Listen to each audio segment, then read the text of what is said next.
The list of video game mascots is long and legendary. Franchises from the 80s and beyond exist to this very day, with even surprise releases still dropping in the industry, like Metroid Dread in 2021. To be a true icon of the industry, though, requires not just a lot of games, but a strong legacy that will stand proud even if the series one day stops. The likes of Mario and Zelda have more good games than some series have games. And then there's Sonic the Hedgehog. Hello and welcome. I am Zabraxi. Today's the day. Today, we're going to talk about Sonic the Hedgehog. I'm pretty sure it's impossible to say quite literally anything about Sonic without angering the entire fan base.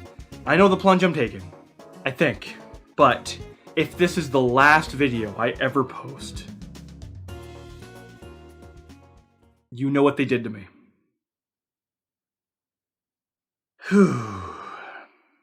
Well, let's go.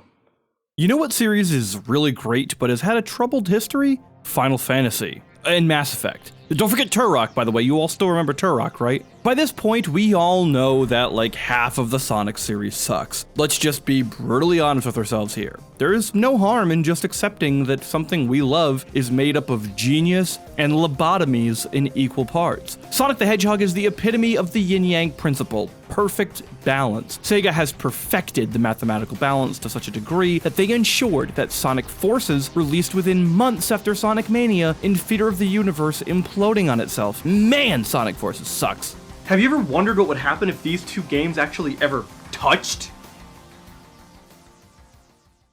Let's try it.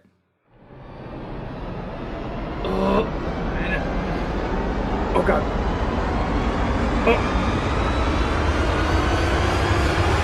I can't do it. I don't want that to happen. I still have so much I want to do. I also don't want to taint you, beautiful.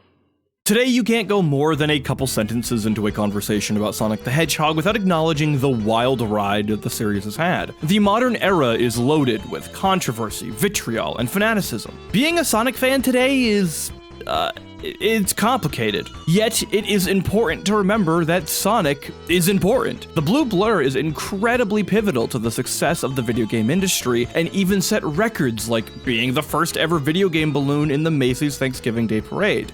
That is until Dr. Young Robotnik over here popped the balloon on its debut, injuring 2 people, including a little girl. Man, that might just be the perfect summary of the Sonic franchise. There's that universal balance again.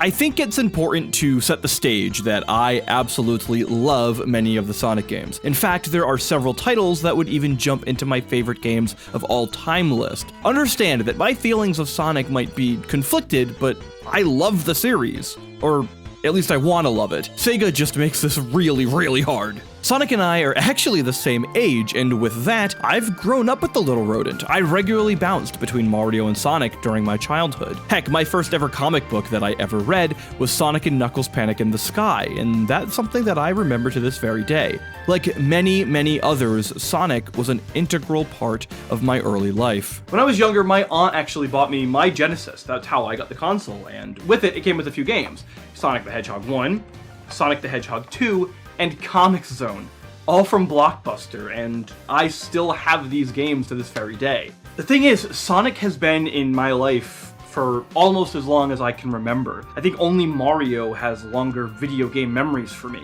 and I look upon this franchise with fondness. I really do. Like, one time I was playing Sonic and Knuckles, and I was really stuck on a level, and I just really couldn't figure it out. I don't know what was going on, but I remember getting so angry at it that I took the cartridge out and I threw it against the wall, and the cartridge shattered everywhere, and it never worked again. Some of you might say that was a bit of a dumb move, but I'd say it was really fucking stupid. The common acceptance is that Sonic's jump to 3D is where all of the troubles started. This is true, sure, but also kind of not. I think this part of the narrative is pretty overblown. Yes, Sonic 3D Blast is super weird and not what anybody asks for, but as a puzzle game, it's hardly offensive. The most offensive part is probably that this game has basically nothing in common with Sonic Blast for the Game Gear, so expecting a 3D version of that is exactly what I expected as a kid. The EU and Japanese name of Sonic 3D Flicky's Island makes way more sense, but if this is the egregious misstep that a franchise takes as its first jump into 3 dimensions, then honestly, it's not that bad. The next 3D titles after that were the 2 Sonic Adventure games, so one small trip and then back into some fan favorites. While I am personally of the belief that Sonic Adventure is a bit overrated, and that basically everything besides the Sonic and Shadow levels in SA2 sucks, it's hard to throw a stone at these titles without denying just how beloved they are, especially when you consider the introduction of the Chow Garden and the wonderful multiplayer mode in Sonic Adventure 2. To me, Sonic Heroes is where the real tragedies start to begin. To be fair though, we all have dramatically different experiences with the franchise, and it seems like even most of the fans of the series still can't agree on which entries are universally panned or beloved, except seemingly Sonic 2 to Knuckles. Yeah, even the first game gets a lot of flack these days. Regardless of whether or not you like a particular title though, let's set aside the fact that the series has had Sonic 1 through Knuckles, Sonic CD, Knuckles Chaotix, and the Sonic Adventure titles as the primary entries in the franchise until around 2001. Realistically, this is a great lineup with some slight missteps that are quickly corrected with some outlier experiments in between, like Sonic R and 3D Blast. All in all, there are about 3 to 4 good games to each bad one. Then, in 2003 to 2009, for 6 years, we received Sonic Heroes, Shadow the Hedgehog, Sonic 06, Sonic and the Secret Rings, Sonic Unleashed, Sonic and the Black Knight, Sonic Riders, and they would all drop during this window. Whether you like any of those games or not, let's all just be honest that is a very troubled lineup. Sonic Unleashed is easily the best of that set, but even that has some of the same SA2 problem where basically half of that title is ignorable. For me, the real problem with Sonic is that for the first decade or so, there was a string of really good games. And then for the next 2 decades, it's been really hit or miss. For every Sonic Colors, there's a Colors Ultimate. For every Sonic Generations, there's a Sonic Boom. For every Sonic Mania, there's a Sonic Forces. Nice. Get away. You're being bad. Oh, and don't forget the Wii U one. It's the one that's like it's like a Mario. It had those guys in it. What the heck was it called? The joke is that nobody remembers Sonic Lost World.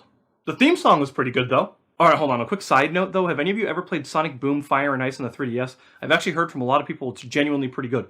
Should I give that a shot? So what's the point of all this? Why am I still rambling on about Sonic games? Really, what is there to do? Honestly, I actually was never planning on putting myself into this race at all. Talking about Sonic games is just not good for anybody's mental health. I think we can all agree that even as Sonic fans, the fan base is pretty wild and extremely toxic. Yet, I can't deny the community's desire for good Sonic games. People absolutely adore this franchise, and while I love poking at the Stockholm Syndrome exhibited by many of the supporters, I cannot deny that there's very few things that give me as much joy as that experience when playing through a genuinely great Sonic the Hedgehog title. This euphoria, and the reason I'm even talking about this now, all came to a head on June 23rd, 2021, when the Sonic 30th Anniversary Symphony premiered.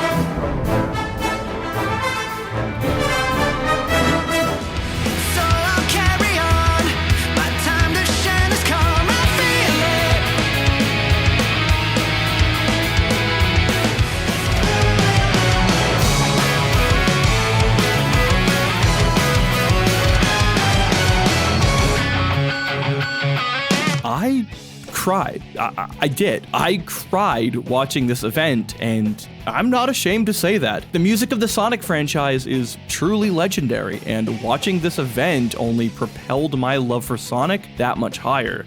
I was able to relive my journey through the franchise in but a 2-hour window, and to that end, the Symphony was a massive success. The best of the best tracks were played. The orchestra absolutely nailed every song, and the introduction of new bands I hadn't heard of, having Nate Wants to Battle sing in official capacity was surreal having watched him on YouTube for all these years, and of course, even a band that I do know. Ending the show with Crush 40 at their peak is a delight that I will never lose this high from. This show was amazing, and if you contrast this anniversary with Nintendo's 35th Zelda celebration being a Game & Watch collectible, wow, that actually just sounds even more pathetic than I planned. It's a shame, though, that despite this celebration being such a fun ride, that there's a crippling reality that has to set in after the show closes. Most of the Sonic games still kind of suck, and they really don't have to.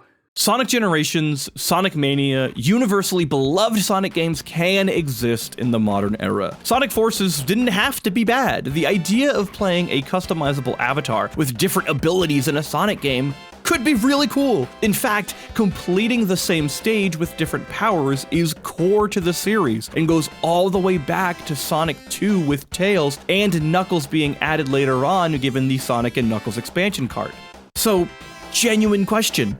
Why does Sega always seem to rush out every single game that they're directly in charge of? How does Sonic 06 actually release? Genuinely. How was that acceptable? Who decided to actually put that on a store shelf? You might argue that it wasn't acceptable, and then I point out Sonic Boom and Sonic Forces and how this keeps happening again and again. Now granted, Boom and Forces were different developers, sure, but the parent company in charge of the franchise is the same. I always had a joke with a bunch of my friends that Sonic never just fails. Sonic never just has a dud game. Every failure is impressive. We also have Sonic 4, one of the worst in the franchise, released less than a month before Sonic Free Riders, a game that genuinely didn't work. This is the thing I mean. Sonic games aren't always bad because they always have some bad design or maybe problematic decisions that hamper gameplay in some way. Half the time, the game design is only part of the problem, and the larger issue exists with it the product doesn't actually work.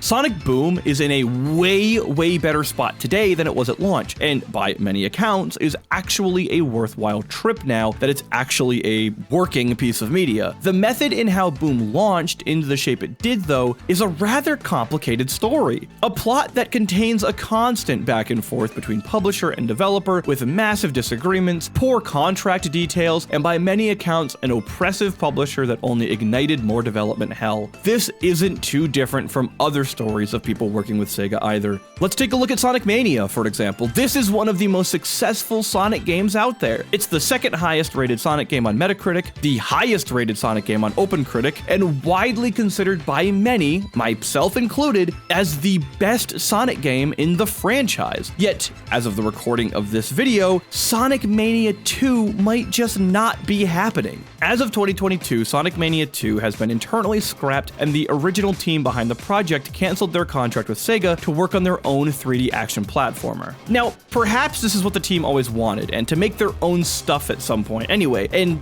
sure, I actually think that's a very reasonable thing to do. However, this breakup wasn't intended to be happening now, and it's been cited several places that Sega's management was extremely unreasonable, and that's the major piece that caused this divide. How many times are we going to go through this troubled Sonic crap? How many games have to have the same development stories, with the same development hell, with the same unfinished product before Sega finally does something about it? I had spent some time doing a little more research, and I wanted to get some fan quotes or some testimonials from people from bulletin boards and message boards to really sell the point here for the video, but it's such a bad experience. Going into any Sonic discussion is like jumping into a cesspool of just negativity and toxicity. You don't come out the same way. It's just this hate and frustration. But the frustration is kind of warranted, though. The Sonic games constantly suck, and they don't have to. The biggest shame of Sonic the Hedgehog is that the fans tend to go after one another. If there's one thing that I want to encourage, and it's genuinely the entire reason I'm even making this It's that the energy needs to be focused on not other fans, but Sega and Sonic Team themselves. You, as a Sonic fan, deserve better. I am a huge fan of plenty other franchises, ones that I'm proud to be a part of and proud to enjoy and play. Sonic is no longer one of them. You, though, you deserve games that aren't just well designed, but ones that technically perform adequately. The only way this happens, though, is if people start to pressure Sega themselves. The company has gone far too long without genuine criticisms for the products they make. At this point, a bad Sonic game is par for the course, and it just should not be that way. Don't buy a Sonic game at launch. Simple. Wait until the reviews are out, and if it's poor quality, don't buy it. If the game is fixed 6 months later, then pick it up then. Create the correlation that purchases come when quality is good, and the business will adapt to those details. Yes, I know that this requires gamers to not play a new title on day one, so this is basically a waste. 98% of people aren't going to do it anyway. Send messages, though, and information to upper-level management or social media accounts claiming that you want Sonic Mania 2, for example, if that's what you want. Be specific, and even claim that you want the original creators behind the title to be involved. Upper-level management in a lot of places can have a lot of pride that'll get in the way, but their jobs and their interests lie in financial success, and if they can see a clear correlation between money and a particular developer that has a large group of customers begging for their return, you'd be surprised how quickly that pride can disappear once money symbols start presenting themselves. Thankfully, the good news is that the demand for titles like Sonic Mania 2 is through the roof. It's impossible that Sega doesn't see this stuff. It's almost impossible that they don't see how the issues with the franchise are seemingly reaching a boiling point within the sub-communities of Sonic fans. A simple Sonic Google search usually ends up with some rant from a random dude on the internet on YouTube talking about how the series sucks and how it doesn't have to. Another thing you could do is to also finally dabble into some other Sonic-like games out there. You know what will always drive a company to give you exactly what you want faster than anything else? Competition. Grab Yooka-Laylee and the Impossible Lair. It's a great game. If you want even more Sonic meets Donkey Kong Country, then grab Kaze and the Wild Masks. To shout out a lesser-known series, a very, very clearly Sonic-inspired game would be Spark the Electric Jester, which even has a 3D sequel on the way. Oh, and don't forget Freedom Planet. Everyone knows Freedom Planet by now, right? But if you don't, it's really good, and if you like Sonic, you'll really like it. Buying and supporting these other series will help fill that Sonic urge that you have, while also ramping up the competition for Sega, forcing them to rise to the challenge, or at worst, they'll fall as others surpass the original. The absolute worst case is we lose Sonic, but end up with better products than Sonic's parent company can provide. That's not that much of a loss. Many people have told me as I got older that looking back would only get harder and sadder. Watching the Sonic Symphony and looking at 30 years of Sonic's life and 30 years of my own life, it wasn't sad. There were mistakes along the way, and even some serious missteps for sure. The adventure, though, has been a blast. Life is about adapting and growing. All you can do is to try and not repeat mistakes. You can learn and grow because that is the adventure. Perhaps that philosophy that I apply to my own life is the same expectation that I can have of the Blue Blur. After all, it's the same expectation I have for all of my other interests as well. 30 years is a long time, and also no time at all. I would love to be 60 years old and making another video looking back on this one to see how Sonic and I have grown. I have high hopes and even higher expectations. We deserve better. You deserve better. Sonic deserves better, and it's about time we make it better. Thank you all so much for watching this video, and what do you think? This is the best part of the video for me, honestly, is the discussion, so let me know in the comments below if you think I'm being too harsh, if I'm not being harsh enough, and if you want to come over on some other social media, please feel free to reach out to me on Twitter and Twitch. You can find me at Zabraxi for both of those things, and let me know what you think, and let me know how you feel about Sonic in general. With that out of the way, though, I'm going to see you all in the next one, and I'm going to go play Sonic Mania probably for like the 8th time. Or maybe Comic Zone. Comic Zone kind of owns, to be honest. I'll see you in the next one. Bye-bye!